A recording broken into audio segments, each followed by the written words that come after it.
Il-Prim Ministru Joseph Muscat iddikjara li kieku 6 snin ilu l-Gvern m'għamilx il-bidla strutturali fil-qasam tal-enerġija u wettaq il-proġett tal-Power Station tal-gass, kieku llum il-Kabinett kien ikollu jiddiskuti biex jolli l-kontijiet tad-dawl.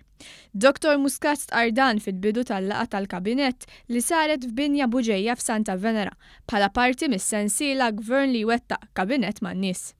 Huwa rrimarka li pajjiżna mhux se jolli l-kontijiet tad-dawl minkejja żieda fil-prezzijiet taż-żejt wara l-attakki li seħħew fuq il-faċilitajiet taż-żejt fl-Arabja Sawdija u li l-kaġun tagħhom il-prezz taż-żejt ogħla. Il-bieraħ kien hemm aħbar li ħafna policy makers madwar id-dinja jinsabu inkwetati ħafna fuqha.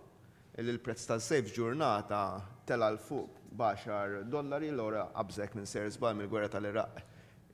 Sal-lum li kieku m'għamilniex il-bidla strutturali fil-qasam tal-enerġija, aħna llum qegħdin tal-Kabinett niddiskutu biex nollu l-kontijiet tad-dawl. Okay? Dik hija l-valur tal-riforma strutturali. Illi permezz ta' dik ir-riforma we future-proofed our country. Il-Prim Ministru qal li dan huwa l-valur ta' riforma strutturali li jagħmel il-Gvern fil-qasam tal-enerġija li waslu għat-traħħis fil-kontijiet tad-dawl għall-familji u n-negozji b'25%. Affarijiet bħal dawn xokkijiet li m'għandniex kontroll fuqhom, żgur m'għandniex kontroll jekk ikunx hemm attakk fuq faċilità taż-żejt fl-Arabja Sawdija bħala pajjiż. Fatt bħal dak mhux ħajkollu effett dirett fuq il-ħaddiema, fuq il-familji, fuq il-pensjonanti, fuq il-negozji Maltin u Għawċin. U għalhekk ir-riformi strutturali jridu jkomplu jseħħu f'dan il-pajjiż. Intant il-laqgħa tal-Kabinett kienet iffukata fuq il-budget tas-sena d-dieħla u kif il-ġid li qed jinħoloq se jkompli tqassam fost il-familji Maltin u Għawċin. Il-Prim Ministru qal li l-prijorità ewlenija tal-Gvern hija li twettaq il-manifest elettorali sabiex jitwettaq dak li twiegħed lill-poplu. Il-Ministru għall-Finanzi Edward Cicluna spjega li l-budget se jiffoka fuq il-pensjonanti, l-qasam tal-housing u l-persuni b'diżabilità. Qal joqsma li sejrin tajjeb bħal dak tas-servizzi finanzjarji u s-settur turistiku għandhom jagħtu l-kontribut tagħhom biex il-Gvern ikompli jgħin lil minnu fil-bżonn.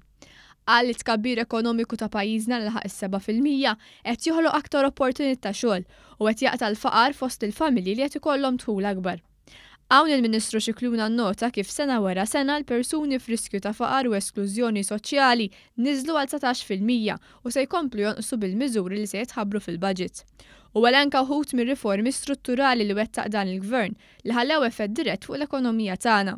Fuq kollox sostna li traħħis fil-kontijiet tal-enerġija ta' nifs l-ekonomija u għen il-familji u negozji li neħħew piż kbir minn fuqhom. Semma kif il-middle class ingħatat nifs bil-tuħ tat-taxxa fuq ix-xogħol u kif bosta skemi li nida l-Gvern biex iħeġġeġ ix-xogħol fosthom is-servizz tat-child care b'xejn l-iskema tat-tapering tal-benefiċċji u l-work benefit inċentivaw aktar nies biex jidħlu fis-suq tax-xogħol.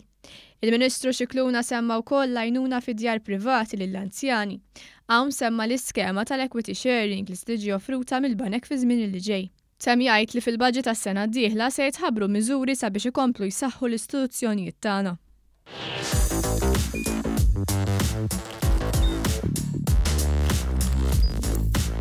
Idħol fuq one.com.mt u hemmhekk tista' tara l-programmi kollha li jxandru fuq One permezz ta' One Play.